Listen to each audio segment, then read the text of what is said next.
What if the quiet, unassuming man living next door was hiding a secret so dark, so horrific, it defies belief? What if he was responsible for a trail of disappearances, stretching over decades, and nobody knew? Tonight, we're talking about Gary Ridgway, famously known as the Green River Killer. He's quite literally one of the most notorious serial killers in American history. His confirmed kill count is large, but his unconfirmed count is even larger, and he relishes in the fact that many of his victims will never be found. Let's unbuckle our seatbelts, go full throttle down the highway, slam on the brakes, and bust through this windshield into the sick, twisted mind of Gary Ridgway.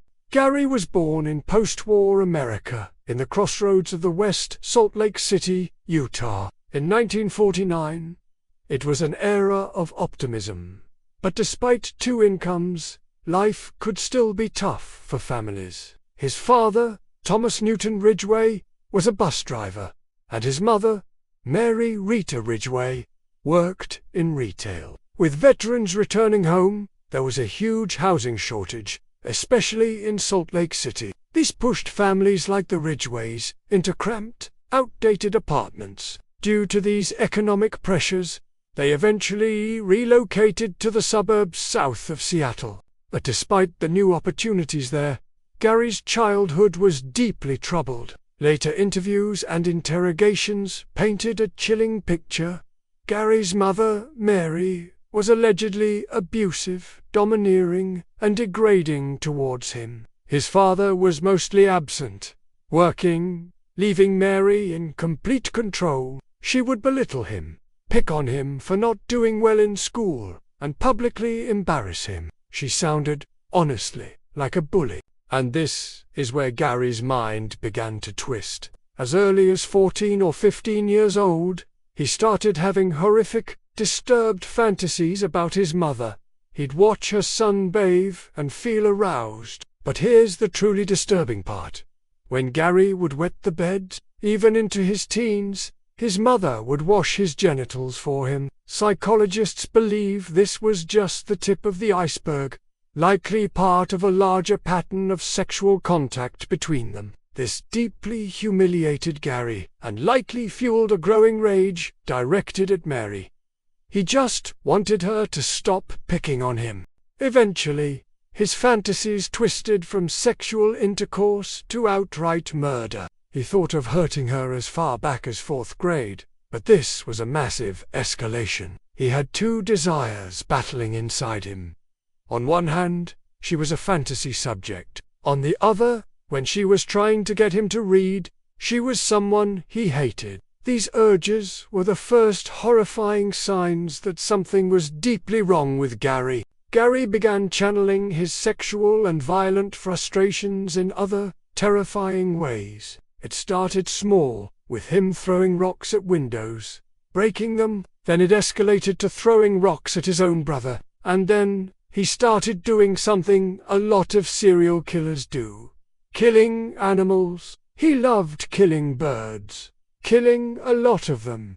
He suffocated a cat. And he shot puppies just to hurt them. It's hard to imagine, but it got even worse. When he was 15 or 16, Gary stabbed a kid with a knife. Thankfully, the victim survived. But Gary's reason for doing it was chilling. He wanted to see how stabbing worked. Because he wanted to stab his own mother, he constantly thought about stabbing her in the chest, in the heart, and specifically, cutting up her face. Somehow, by a miracle or a curse, Gary graduated high school in 1969, at the age of 20. He even married his 19-year-old girlfriend, Claudia Craig Burrows. Before joining the Navy and going to Vietnam, his military service wasn't particularly relevant to the story. He worked on a supply ship, saw combat, but during his time on land, he became fixated on ladies of the night. At this point, he just enjoyed their company and talent, but they would soon become his preferred targets for murder. He was still married to Claudia then, and their marriage soon collapsed. She dodged a bullet. Gary would marry a total of 3 times. His second wife was Marcia Lauren Brown, whom he married a year after divorcing Claudia. They even had a son, Matthew, but they divorced in 1981. His third wife, Judith, he married in 1988. His dark fantasies, though, never faded. They just channeled into new obsessions. 2 ex-spouses and 2 ex-girlfriends alleged he loved having intercourse outdoors, on camping or hiking trips, sometimes pushing for it up to 3 times a day. And Gary never stopped hiring ladies of the night, at least during his first 2 marriages. In 1980, he was even arrested for choking one, but he wasn't charged after claiming she bit him first. He was also supposedly very violent towards Marcia, leading to their divorce. In 1982, he was arrested for soliciting a lady of the night. It's believed that shortly after this 1982 arrest, he began killing, all while maintaining a family and a regular job as a truck painter. The summer of 1982. This is when the true horror began. 5 bodies of young women started appearing in or near the Green River in King County, Washington. Investigators quickly realized they had a serial killer on their hands.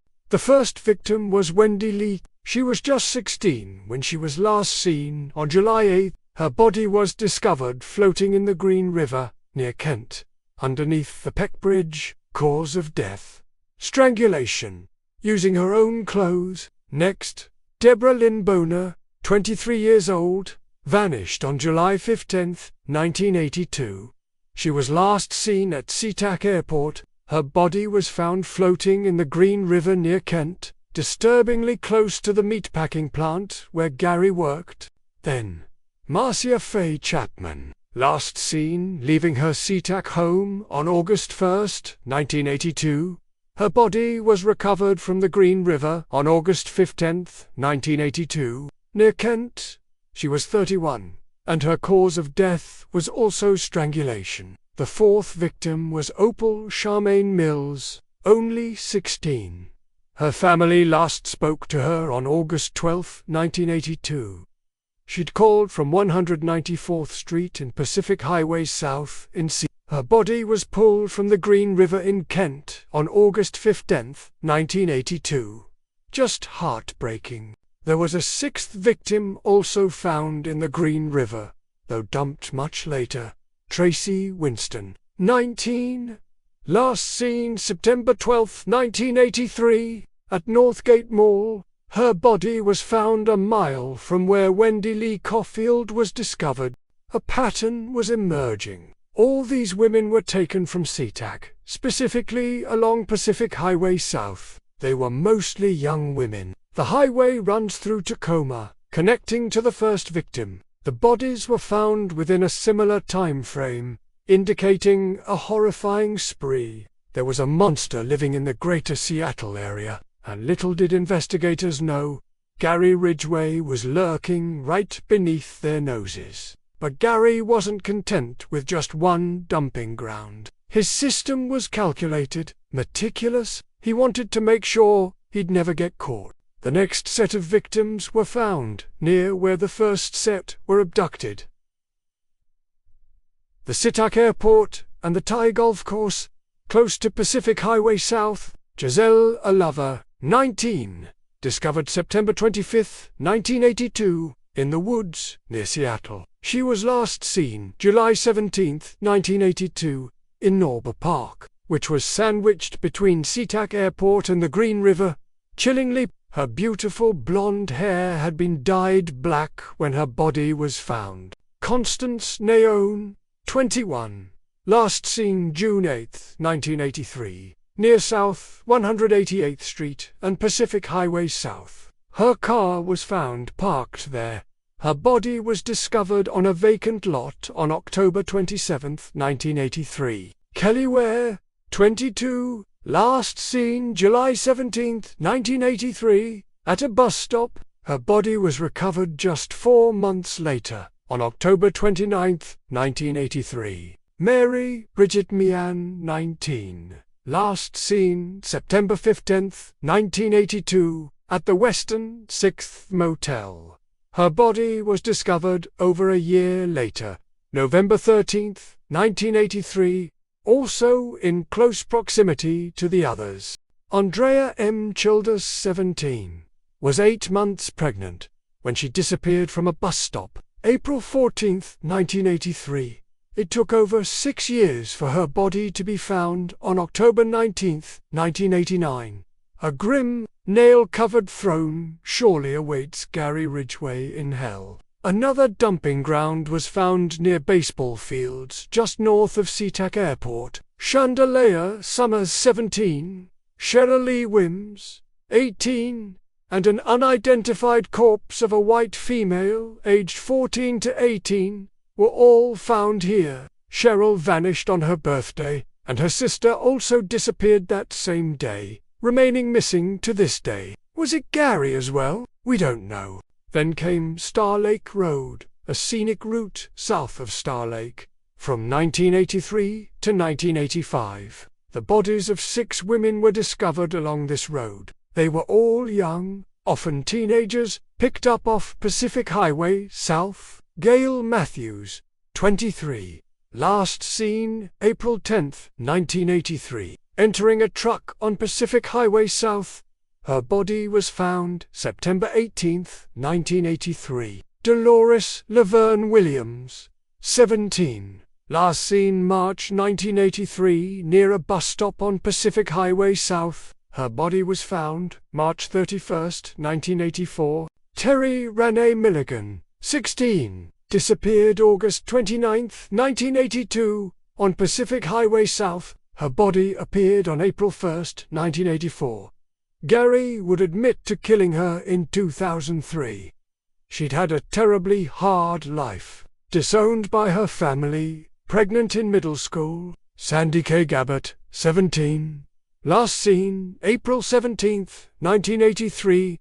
Her body was recovered on April 2, 1984, in an isolated spot on Star Lake Road. Elma Smith disappeared March 3, 1983, on Pacific Highway South, recovered April 2, 1984. Gary claimed he took Elma to his home and strangled her there.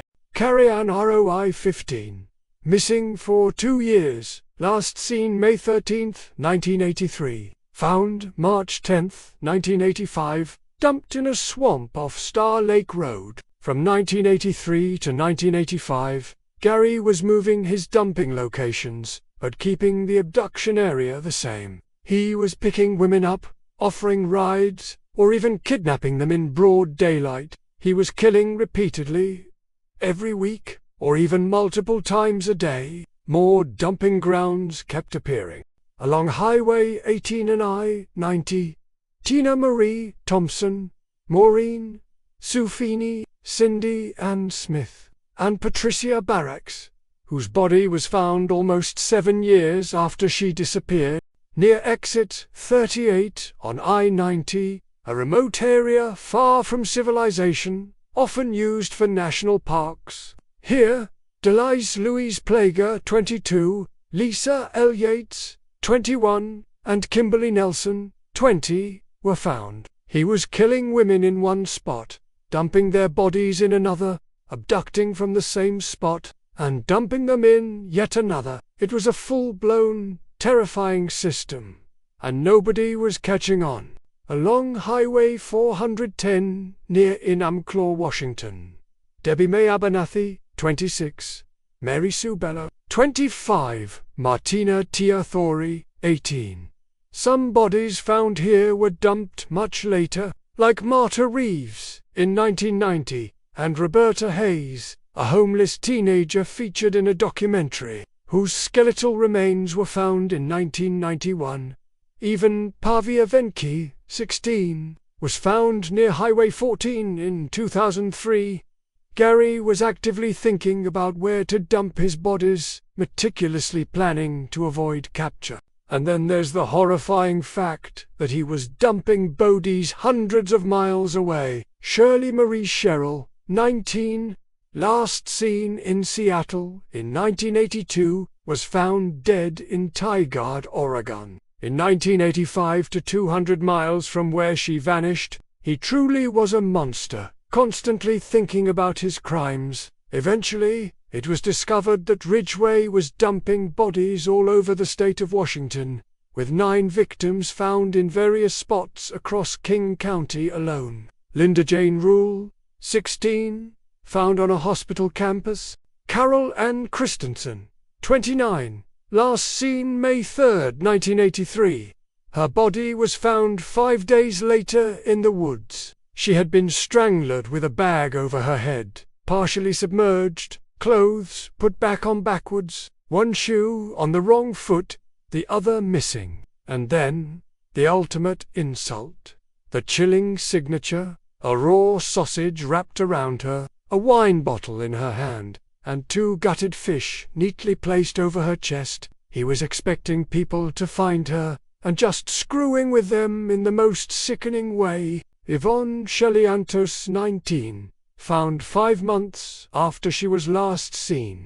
Colleen Renee Brockman, 15, found in Pierce County. Maria Aceta West, 16, found leaning against a tree in the backwoods of Seward Park, Seattle. He was meticulously placing them to be found. Patricia Ann Yellow Robe, originally ruled an overdose. Gary admitted to murdering her during his trial. April Buttram, her remains found 2 decades after she spoke to police.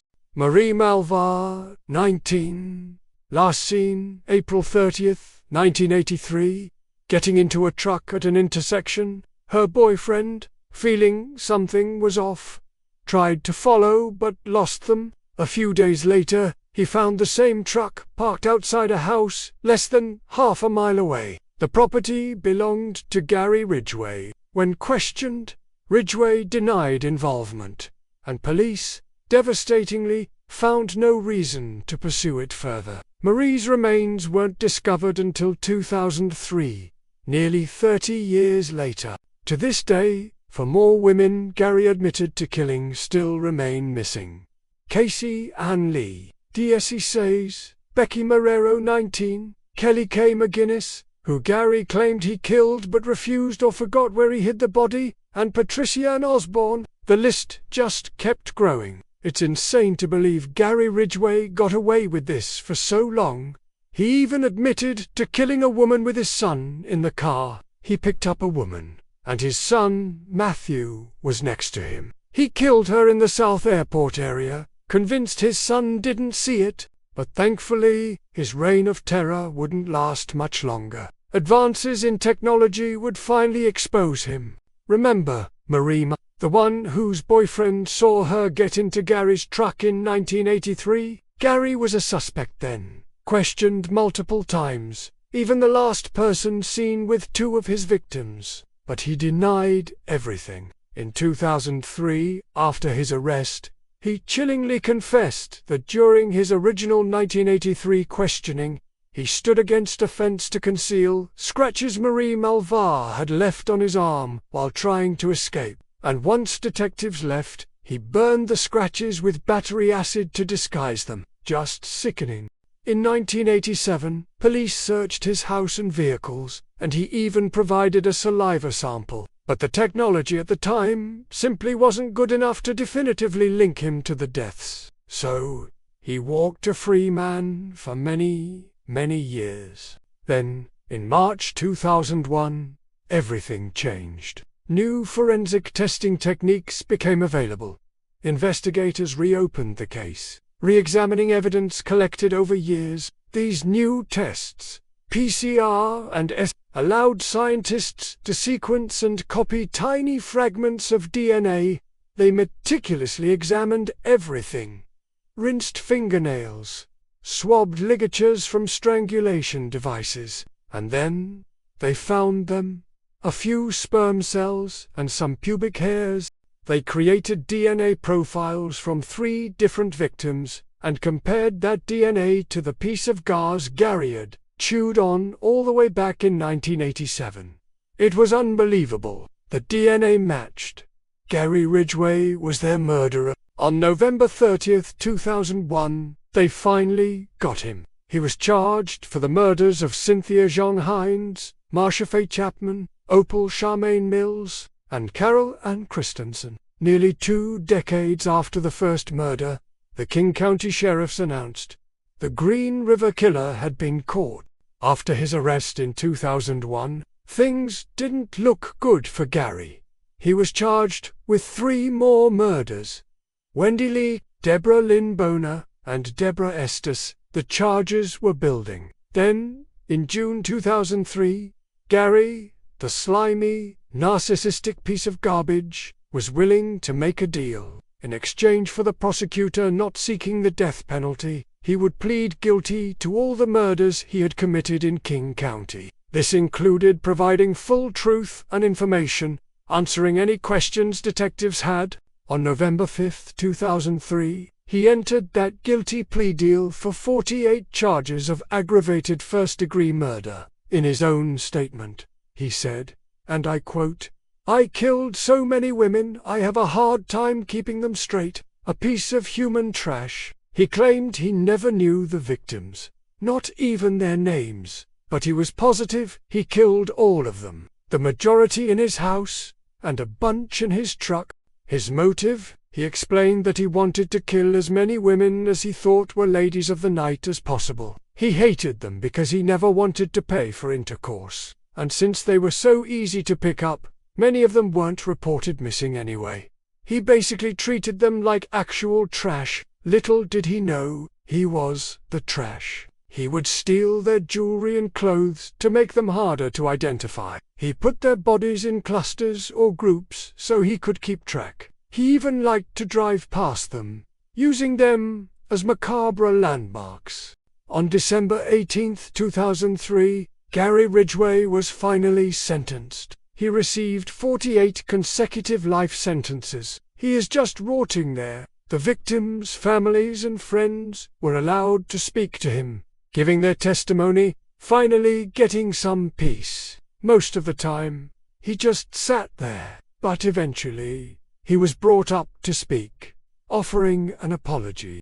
Years later, the numbers kept growing. On February 18, 2011, he was charged with a 49th murder, that of Rebecca Romero. He had admitted to it in 2003, but there wasn't enough evidence to charge him until 8 years later. And just in December of 2023, police identified another of his victims, Lori Ann Russ. The fact that the story isn't over shows the insane impact this serial killer has left behind. Perhaps the most shocking part of this story isn't just the sheer number of murders Gary perpetrated over decades. It's that nobody in Gary's life suspected him of being the monster he was. He married 3 separate times, convincing 3 women he was normal enough to marry him, share a home, and have children. His final partner, Judy, had absolute faith in him for almost 2 decades.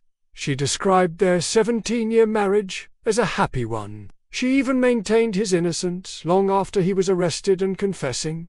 She was, I think, completely deluded. She said Gary was the best thing that ever happened to her, reminiscing about camping trips, gardening, and spending time with family, all of which were likely near his burial sites.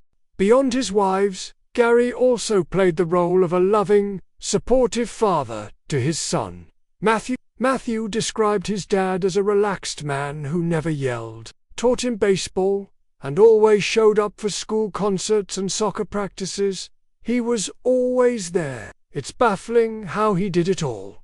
Murdered so many people, yet maintained a marriage and was present for his son. Matthew, who was in 4th or 5th grade when Gary was arrested, never believed his father could be guilty. He was just one of 500 suspects. Matthew never knew he was used by his father to lure women to their deaths. The family man facade was a tool in Gary's toolbox. He would ease potential victims' worries by showing them he was a father, showing his ID with his son's photo next to his license. There were even toys on his truck dashboard, further proof he was just a family man, when in fact, he was a cold, calculating psycho killer. Gary's ability to maintain this chilling double life is a horrifying reminder of how easily darkness can hide in plain sight. He manipulated his family, his co-workers, everyone around him, drawing on their trust and the predictability of his normal life. They had no idea they were living alongside one of the country's deadliest serial killers. He's gained infamy, influencing pop culture from art to film to print. A piece of art of Gary's face was created using portraits of 11,792 of his victims. He's been the subject of countless documentaries, films, and books. Even a grunge band named themselves Green River.